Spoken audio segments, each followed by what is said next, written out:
Well, today I'm out on my trek, and the reason I'm out on the trek is because it's pouring with rain. I did fancy riding the Giant today, but the tyres on it are so bad it's really difficult to ride in the wet. And that's what I'm going to be talking about today. Tyres.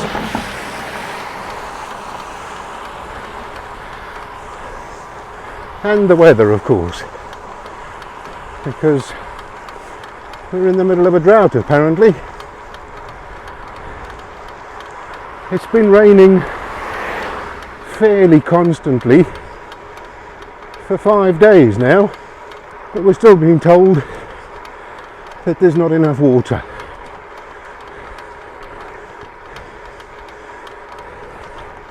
Whilst on the other hand being told that the water companies had to pump raw sewage into the sea and the lakes and the rivers because there was too much rain. So I realise I'm a cynic, but those two things don't add up.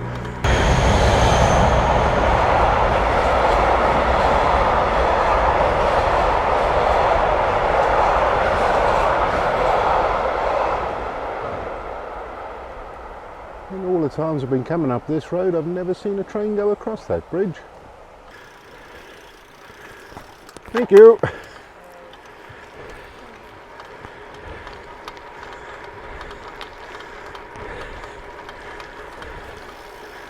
One thing about having a dog, the old dog wants to go out regardless of the weather, and you just got to take him. Morning, thank you. So going back to tyres, I do find it quite annoying that manufacturers seem to use the cheapest tyre they can get their hands on. As I said, the first time I rode my Giant in the rain, I thought, phew, this is scary. And after a discussion with a couple of people, they said, yep, first thing you want to do is get rid of those tyres. Oh, hang on a minute. Why is that? Well, they use the cheap ones. And bikes are expensive. There's no justification for manufacturers just using the cheap ones.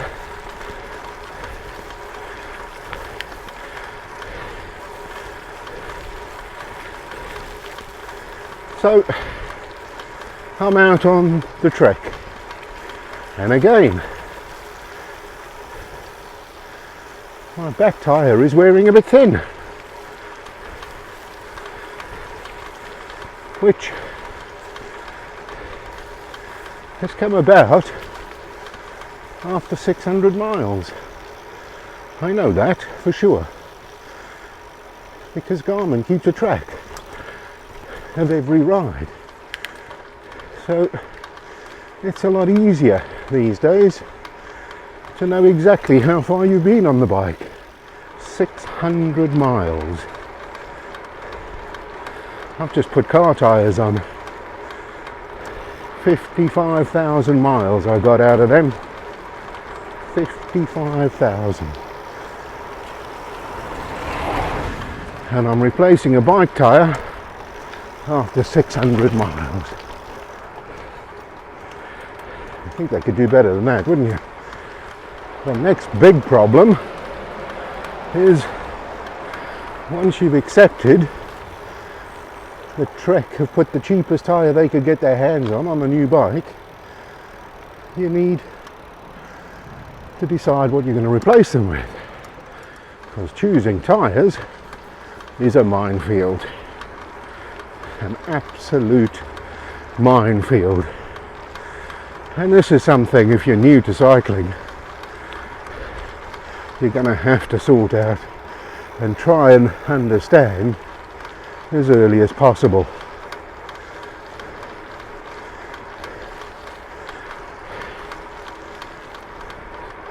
if you ask the question on a forum or a Facebook group, I need to replace my Trek Checkpoint tyres, what should I use? And you'll get 50 different opinions.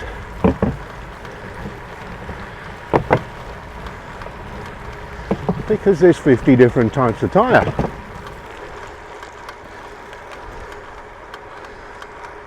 Well, the Checkpoint comes standard with a 40mm tyre. And there's people tell you you should get 50mm chunky tyres, because they're using their Checkpoint as a replacement for a mountain bike. Oh, well, this is handy. No alternative, just closed. Other people will tell you, no, 35mm tyres, fast rolling, because they're using their Checkpoint as a replacement for their road bike. So, as somebody that's new, you really find it difficult to work out.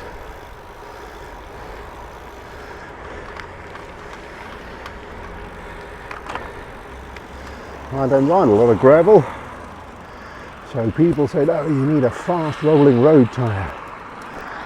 They're really bad in the rain, but they're good for everything else. So yeah, although I don't ride much gravel, I do ride in the rain. So what's the solution to that one? Right, this should take us back down to the path. Let's see if it's open over here. You see, whilst the idiot that is Grant Shapps is trying to turn people against cyclists, they've all been ranting for a while, and cyclists use cycle paths. Well, that was closed. Didn't tell you for how long. Didn't offer an alternative route. So that's the reason. Or one of the reasons anyway. Right, we're back on the path. Let's see how we get on.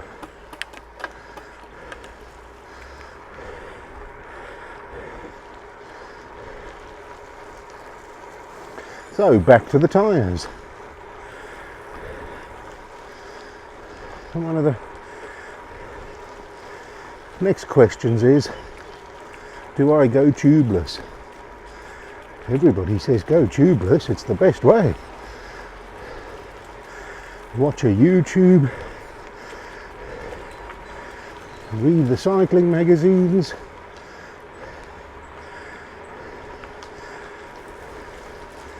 anybody really, go tubeless.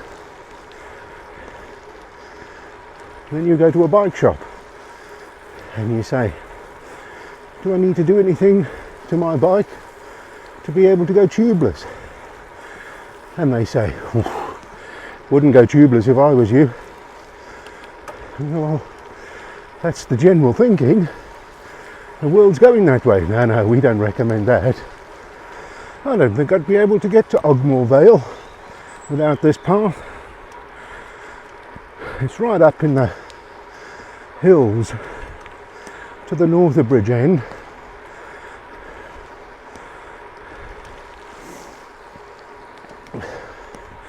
Really difficult riding. But this path is an old railway line built for the mines. And of course, steam trains weren't very good at going uphill, so they built it on the flattest part that they could find.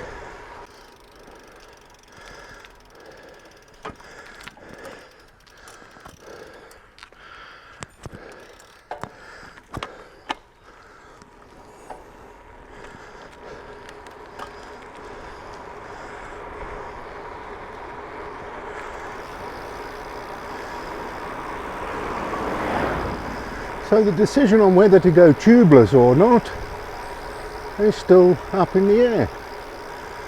I'm not sure what to do about that.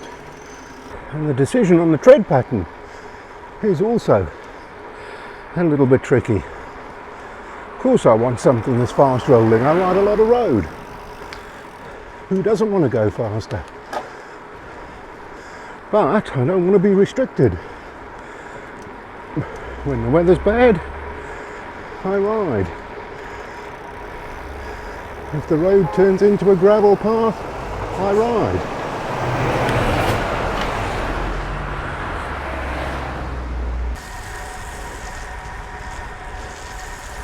But the biggest thing that really gets to me is the cost.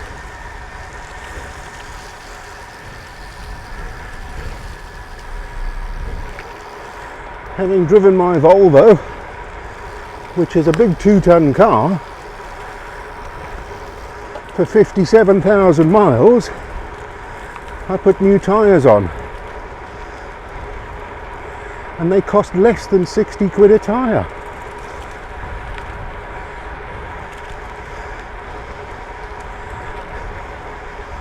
A tubeless bicycle tyre costs 65 to 80 quid, some even more, and that just can't be right. You shouldn't be paying more for a bicycle tyre than you do for a car tyre, particularly when they don't last very long. But you see, the problem is a tyre on a bicycle is classed as sporting equipment, and the manufacturers know that people will pay any amount of money for sporting equipment.